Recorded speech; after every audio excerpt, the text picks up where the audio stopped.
තුන්වෙනි ආකාරය. තුන්වෙනි ආකාරයේදී අපි කතා කරන්නේ කුලක සූත්‍රය භාවිතා කිරීම. හරි. එතකොට නංගි බල්ලි කුලක සූත්‍රය කියලා ඉතින් අයියෝ උතන දෙකක් ලියලා දෙන්න අපි දන්නේ එකයිනේ. නෑ එකයි තියෙන්නේ. දෙකක් ලිව්වා. හොඳට බලන්න මේ දෙකේ වෙනස. වෙනස් රූපය සොයන්න. අර චූටි කාලේ කරන්නේ. පළවෙනි එකේ තියෙන්නේ මොකද්ද? හරි ඕගොල්ලෝ හැමෝම දන්නදී. හරි මොකද්ද අපි හැමෝම දන්නදී?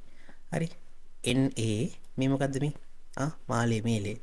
මේලය NA මේලේ B සමානයි NA දන්න NB ඍණ NA ඡේදනය B නේ. ඔන්න ඕකනේ කතන්දරේ. නේ? ඕකනේ ඔයගොල්ලෝ දන්න සූත්‍රේ. මේ යට තියෙන්නේ මොකද්ද? යට තියෙන්නේ නංගි මල්ලි ඒවකම තමයි. හැබැයි ඒකේ චුටි වෙනසක් තියෙනවා. මොකද්ද? මෙතන තියෙන්නේ නංගි මල්ලි මේලේ. හැබැයි මෙතන තියෙන්නේ මොකද්ද? ඡේදනය. එතකොට ඔයාලා ප්‍රශ්නයක් එන්න පුළුවන්. අයියේ ඔයා ඔය ඔක්කොම පාඩම් කරන් ඔය දෙකම පාඩම් කරගන්න ඕනද? නෑ. ඔන්න බලන්න කෙටි ක්‍රමය. හරිද? නංගි වලි මට කියන්න. පළවෙනි එකයි දෙවෙනි එකයි බැලුවා මොකද්ද පේන්නේ අපිට? මෙයා වෙනස් වෙලාද? නෑ. එන්නේ නැහැ. එකතු කිරීම NB. මෙයා වෙනස් වෙලාද? නෑ. මේ ඒ කියන්නේ මුල් කුලක දෙක වෙනස් වෙලා නෑ. අඩු කිරීම තියෙනවා. මෙන්න මෙතන බලන්න. මෙයාගේ තියෙන්නේ දැන් මෙතන තියෙන්නේ මේලය නම් නේ. මෙතන තියෙන්නේ මේලය නම් පළවෙනි එක බලන්න. පළවෙනි එක මේක මුලින්ම තියෙන මේලය නම් මෙතන තියෙන ඡේදනය නේ. දැන් දෙවෙනි එක බලන්න දෙවෙනි එක. දෙවෙනි එකේ මෙතන තියෙන්නේ ඡේදනය නම් මෙතන තියෙන්නේ මේලේ. දැක්කද? අර මෙතන තියෙන එකේ විරුද්ධ එක තමයි මෙතෙන් තියෙන්නේ. එහෙනම් ඔයාලා ගානක මොකක් හරි අහන්න පුළුවන්. ඔයා බය නැතුව ලියන්න. අපි તો මෙහෙම ලියුවා. ඔයා ලියනවා N A මේලේ B ලියනවා. ඊට පස්සේ මොකද ලියන්නේ? මේක වෙනස් වෙන්නේ නැහැ. ඔන්න NA ධන NB අඩු කිරීම n වරහණක් දාලා මෙතන ලිවි මාලේනේ. එහෙනම් මේකේ විරුද්ධ එක. මොකද්ද? n a මේක b. දැක්කද? මෙතන ලියපු එකගේ විරුද්ධ එක අඩු කරා නම් එච්චරයි. ඕන්න ඕක තමයි මම පාඩම් කරගන්න තියෙන්නේ. හරි. ඔන්න ඔච්චරයි තියෙන්නේ. ඒතර ඔය සූත්‍රය දාලා ගාන අධච කරන තමයි තියෙන්නේ. හරි. අපි තව ගානක් බලමු උදාහරණයක්. ඔන්න බලන්න. මේක නම් ඕගොල්ලන්ට හදන්න පුළුවන්. බලන්න ප්‍රශ්නේ කියවලා 2017 වලක A හා B යනු NA සමානයි 5යි NB සමානයි 7 සහ NA ඡේදනය නෙමෙයි මේලය B සමානයි 10 වන පරිදි කුලක දෙකක් නම් අන්න අහන්නේ මොකද NA ඡේදනය B යගේ සොයන්න. දැන් බලන්න අඟි මල්ලි කුලක සූත්‍රයට කෙලින්ම දැම්මනම් ගාන එනවා නේද? අපි හදමුද නිකන් හොඳ ළමයි වගේ. try කරන්න. මගෙන් අහන්නේ මෙයානි. මං කෙලින්ම එයාව ලියනවා. හරිද?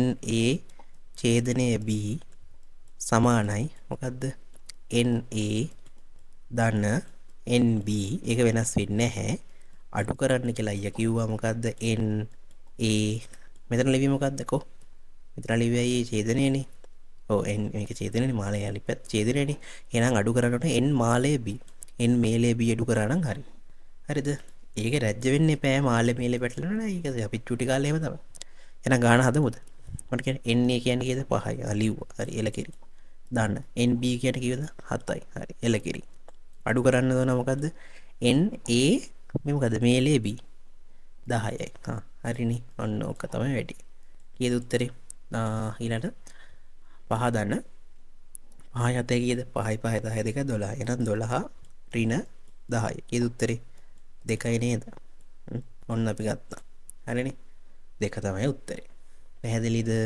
හරිද right ඔන්න ඔමයි උත්තරේ එන්නේ. හරිද? එතකොට මොකද්ද මේ කරේ? දැන් ඕගොල්ලන්ට ප්‍රශ්නයක් තියෙනවා. අයියේ ඔයා මොකද්ද ඔය ජිල් මාට් එකක් දැම්මේ? ඈ අපි හැදුවේ එහෙම නෙමෙයිනේ අයියේ.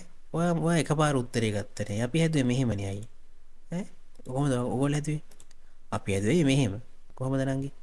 මෙහෙම ගත්තේ. හරිද? අපි ගත්තේ මම මෙහෙම ලිව්වයි. NA ඔන්නම ලිව්වයි. හරිද? NA මේක සමානයි NA ධන NB ඍණ NA මේලේ නයි වෙන ඔන්න නෝක ලිව්වා හරි ඊට පස්සේ NA කියන්නේ 5 ධන මෙයා කියන්නේ යහත අඩු කිරීම මෙයා තමයි අපිටින් අහන්නේ මම ඕන මේක x කියලා කරත් දාගන්න එහෙම ඕනේ නිකන් මම කරත් දාගන්න මෙයා 10යි ඊට පස්සේ අපිට ඕන ලියත හැකි x සමානයි මොකද්ද 5 ධන 7 ඍණ 10 එහෙනම් 12 ඍණ 10 සමානයි 2. හරි. සමහර ළමයි මේ ක්‍රමයට හදන්නත් ඇති. නංගි මල්ලි මේ ක්‍රමයට හැදුවත් මෙන්න මේ පියවරට වලට එක ලකුණයි අවසාන පියවරට එක ලකුණයි ලකුණු දෙකක් හම්බ වෙනවා. එතකොට කලින් ක්‍රමේ මේ ක්‍රමේ වෙනස මොකක්ද? හොඳට කල්පනා කරලා බලන්න. ඔන්න මන් දැන් කියා දෙනවා. හරි. නංගි මල්ලි මං කිව්වා මොකද්ද? මෙන්න මෙතන ඇතුළේ තියෙන සංකේතේ මේක හැඩේ විතරයි වෙනස් වෙන්නේ. ඔයාලට සමීකරණ දැනුම තියෙනවා නම් හොඳට බලන්න. මෙන්න මෙතන තියනවා නේද මොකක් හරි එකක්? තියනවා නේද? මෙන්න මෙතන එකක් තියනවා නේද? හරි. දැන් මට මේ දෙන්න මාරු කරොත් මොකද වෙන්නේ? මෙයා මෙතෙන්ට එනවනේ. මෙයා මෙතෙන්ට ඇවිල්ලා මෙයා මෙතෙන්ට එනවනේ. දැක්කද වෙලා තියෙනදී? එකම සමීකරණ මම මොකද වෙලා තියෙන්නේ? මං අර මෙන්න මේ අර නිල් පාට කෑල්ල මෙන්න මෙයා. හරිද? මෙන්න මේ නිල් පාට කෑල්ල තියෙනවනේ. මෙන්න මෙයා මෙන්න මෙයා. මෙයාව මං ගෙනිච්ච කොයි පැත්තටද? මේ පැත්තටනේ. ගෙනිච්චාම මෙයාව ගෙනිච්චා මේ පැත්තට. හරි? ඔන්න ඕකයි සමීකරණේ වුණේ. හරි හොඳට බලන්න. ඕක තමයි සමීකරණේ වුණේ. ඉතින් ඒක මතක තියාගන්න කෙටි ක්‍රමෙන් තමයි මම අර ඉගැන්නුවේ. මොකද්ද ඉගැන්නුවේ? ඔයා ලියන එකේ විරුද්ධ එක්කෙනාව අඩු කරන්න. ඡේදනය නම් ලිව්වේ NANB එහෙම ලිව්වා. මේලේ අඩු කරන්න. ඒ විදිහට. පැහැදිලිද? ඔන්න ඔයගේ කෙටි ක්‍රම තියෙනවා. හරි. දැන් අපි ගණන් ටිකුත් හැදුවා. හම්මුයි පට්ට මහන්සි. මොකද්ද? එහෙම බෑ. අර තව එක ක්‍රමයක් අපිට තියෙනවා. හරි. මේකත් බලලා ඉන්න. හරිද? රයිට්. මිශ්‍ර ගැටලු. නංගි මල්ලි මිශ්‍ර ගැටලු තමයි දැන් කාලේ අලුත්ම ට්‍රෙන්ඩ් එක. හරි. කලින් ඉගෙනගත්තු දේවල් දෙකක් හෝ කිහිපයක් එකතු කරලා තමයි නංගි මල්ලි මේව හදන්නේ. එතකොට සාමාන්‍ය 2020 ප්‍රශ්න අහන අලුත්ම ට්‍රෙන්ඩ් එක මේක. තීර ටික ලස්සන තේරුම් ගත්තට පස්සේ හරි සරල දෙයක් තමයි මේකේ අහන්නේ. මේවා නිකන් අර ටර්ම් ටෙස්ට් වගේ තමයි ප්‍රශ්න. හැබැයි ටර්ම් ටෙස්ට් එකම වගේ නෙවෙයි චුට්ටක් විතර වෙනස් කරලා තමයි අහන්නේ.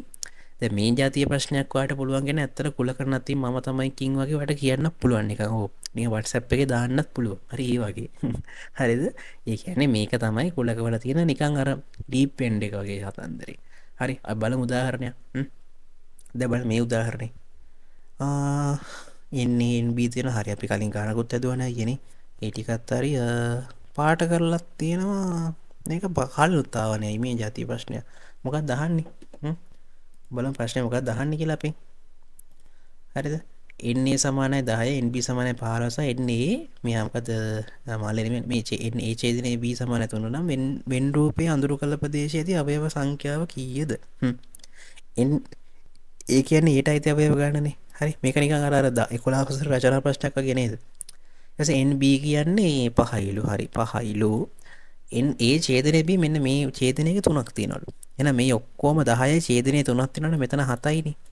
මේ ඔක්කොම 10යි දැන් මේ ඔක්කොම 5යි මෙතන 3ක් තියෙනවනම් මෙතන ඉන්නවනේ 2යිනේ. එහෙනම් ඔන්නෝක වගුව පුරව ගත්තා. හරිද? හරිද? ප්‍රදේශයේදී අවයව සංඛ්‍යාව සොයන්න අහන්නේ අන බලන්න ගානේ අහන්නේ මොකද්ද? වෙන් රූපයේ අඳුරු කළ ප්‍රදේශයේ අවයව සංඛ්‍යාව කීයද? අවයව ගණන කීයද? අපි නෝ අවයව ගණන සමානයි මොකද්ද? 7 ධන 2 සමානයි 9යි. හරිනේ? ඒගේ 10ක් තියෙනවා කිව්වා B ගේ 5ක් තියෙනවා කිව්වා මෙතන 3යි කිව්වා ඡේදනයේ දෙන්නට පොදු එක එහෙනම් මෙතන 7යි මෙතන 2යි අඳුර කරපු එකේ තියෙනවා කීයක්ද මෙතන අවයව 7ක් තියෙනවා මෙතන අවයව 2ක් තියෙනවා අවයව ගානේ නැතු මේ 3යි 2යි නම් අවයව 2යිනේ අයියේ නෑ එහෙම නෙමෙයි අවයව ගණන මම මේ කියන්නේ තියෙන ඉලක්ක වේ BCD මොනවාද අකුරු ටිකක් ඇති ඒක අවයව ගණන තු මේක ඇතුලේ දෙක මේ මෙයාට 7යි තියෙන මෙයාට 3යි තියෙන එහෙම නෙමෙයි අවයව ගණන හරිද ඒක පැහැදිලිද රයිට් හරිද මේකේ විශේෂයක් තියෙනවා මොකද්ද ඒ විශේෂය ගාන චුට්ට හිතන්න තිබ්බද නැහැ ඔන්න බලන්න මේ ප්‍රශ්නේදී නංගි මල්ලි අඳුරු කිරීම කියන එකයි අවයව ගණන කියන එකයි දෙකම එකපාර චෙක් කරලා තියෙනවානේ හොඳට බලන්න එතකොට ඔයගොල්ලන්ට පේන තව දෙයක් තියෙනවා ඒ මොකක්ද මතකද 2017 ප්‍රශ්නයක් අපි හැදුවා මතක් කරලා බලන්න හරි මේ ප්‍රශ්නේදී මොකද වුනේ අපිට අවයව සම්බන්ධ එකක් තමයි තිබ්බේ 2019 පේපරේ පස් පේපර්ස් ටික වල පෙරලා බලන්න තිබ්බේ ඔන්න ඔය හැඩයමයි. හරිද? ඔන්න ඔය රූපෙමයි අපිට තිබ්බේ. එහෙනම් මට පේනවා නේද? මේ 2021 මම මේ හදපු ගාන 2021 2017යි 2019 ප්‍රශ්න එකට එකතු කරලා තනි ප්‍රශ්නයක් විදිහට තමයි ගෙනල්ලා තියෙන්නේ. අන්න ඒකයි රංගි මල්ලි මං කියන්නේ ඔයගොල්ලන්ට විභාගෙට කලින් පාස් පේපර්ස් කරලා යන්න. හරි? පාස් පේපර්ස් කරලා ගියා නම් ඔයාලට මේක සෙට් ක්ලික් වෙනවා. ගිය කලින් මේ වගේ එකක් හැදුවා නේද කියලා. එහෙනම් අනිවාර්යයෙන්ම ඕගොල්ලෝ පාස් පේපර්ස් හදලා යන්න. හරි. ඊළඟට ඔගොල්ලන්ට නංගි මල්ලි අධ්‍යාපන අමාත්‍යාංශයෙන් පොඩි PDF එකක් දීලා තියෙනවා. මේ ගුරුවරුන්ට තමයි දීලා තියෙන්නේ. ඔයගොල්ලන්ට මම ඩවුන්ලෝඩ් කරගන්න පුළුවන්. ඒ තමයි මේ අත්‍යවශ්‍ය ඉගෙනුම් සංකල්ප කියලා කියන්නේ. අපි සාමාන්‍යයෙන් ඔක සංකේතවත් කරනවා ELC කියලා. හරි. ELC කියලා තමයි අපි ඔකට කියන්නේ. හරි. Essential Learning Concepts. හරි. අත්‍යවශ්‍ය ඉගෙනුම් සංකල්ප. එතකොට මේ අත්‍යවශ්‍ය ඉගෙනුම් සංකල්ප කියන එකේ පැහැදිලිව දක්වලා තියෙනවා. ඕගොල්ලෝ මොන වගේ ස්කිල්ස් ටිකද ඉගෙන ගන්න ඕනේ. හරිද? එතකොට මේ තියෙන විෂය අන්තර්ගතයේ සා ඉගෙනුම් ඵල, ඒ කියන්නේ විෂය වල මොනවද ඉගෙන ගන්න ඕන දේවල්, ඒ කියන්නේ ඉගෙනුම් ඵල වලට පුළුවන් වෙන දේ හැකියාවල් මොනවද? ඒ දේවල්. හරි. එතකොට මේ තියෙන්නේ ඒක උගන්වන්න මොනවද තියෙන්නේ කියලා. එතකොට ඔයාලට හොඳට පේන දැක්කද මේ කුලක සංකේ මෙන්න මේක දීලා. හරිද? දීලා කුලක දෙකක් ආශ්‍රිත ගැටලු පමණි කියලා එයා පැහැදිලිව සඳහන් කරලා තියෙනවා. හරි. කෙටි ප්‍රශ්න ගැන මේ කතා කරන්නේ. එහෙනම් පැහැදිලිද ඔයගොල්ලන්ට? අර මම කියපු ප්‍රශ්න හතරට නංගි මල්ලි මේ කොටස් හතරට ඔය මේ ඕන ප්‍රශ්නයක් දාන්න පුළුවන්. මොකද මේ දෙකෙන් විතරයි විභාගයේ ප්‍රශ්න හැදෙන්නේ. දැන් විභාගයේ හදන පේපර්ස් හදන පැනල් එක හදන්නේ මෙන්න මේ ඔය ඉගෙනුම් ඵල ටිකයි විෂය අන්තර්ගතයේ ඔය ටික හිතලා තමයි හදන්නේ. එතකොට ඒ ටික හිතලා හදන එක තමයි මම අර ප්‍රශ්න ಜಾති හතරක් කියලා කිව්වේ. පැහැදිලිද? මොනවාද ප්‍රශ්න ಜಾති හතර? පළවෙනි එක මොකද්ද? බේසික් කන්සෙප්ට් එක සංකේත ප්‍රශ්න තියෙනවා. 2018යි 2023යි ගත්තාම ඔයාලට ඒක පැහැදිලි කරගන්න පුළුවන්. ඊළඟට වෘත්ත දෙකක් ප්‍රදේශ අඳුරු කරන්න දෙන ප්‍රශ්න. 2016, 2019, 2022. අරගෙන බලන්න, කරලා බලන්න අඳුරු කරන්න ප්‍රශ්න තමයි තියෙන්නේ. ඊළඟට අවයව ගණනයි සූත්‍ර භාවිතා කරන ප්‍රශ්න. 2017 ප්‍රශ්නේ අපි හැදුවා මතක ඇති. ඊළඟට මිශ්‍ර ගැටලු. හරි මේකත් නම් මම කිව්ව මොකද්ද අලුත්ම ට්‍රෙන්ඩ් එක 2024ත් ඇවිත් 2020ත් ඇවිත් 2021ත් අහන්න තියෙන්නේ එහෙම තමයි. එතකොට අයි 2025 අපිට මොකෝ අපිට MK 2025 MK නේද? මොකද කරන්නේ? මොකෝ වෙන්නේ? හරිද? නංගි බලන්න මේ ප්‍රශ්න අහලා තියෙන මේ අන්තිම අවුරුදු 10 1 2 3 4 5 6 7 8 9 10 හරිද? එතකොට අන්තිම අවුරුදු 10 ප්‍රශ්න අහලා තියෙන රටාවනේ මේ තියෙන්නේ. මට හිතෙනවා 2024 තව ඔයාලට ගෙස් කරන්න පුළුවන්. මෙන්න මේ මිශ්‍ර ගැටලුවක් නේ අනිවාර්යයෙන්ම අහන වෙත්තේ. මිශ්‍ර ගැටලුවක් ඇහුවොත් මෙන්න මේ අවයව සම්බන්ධ කරලා මිශ්‍ර ගැටලුවක් අහයි. මොකද අවයව ගාන කියන එක චෙක් කරලා තියෙන 2017 විතරයි මෑත් ඉතිහාසෙ. ඒතර අවුරුදු 5ක් බැලුවොත් අවයව ගානෙන් ප්‍රශ්න කරන ලොකු chance එකක් තියෙනවා.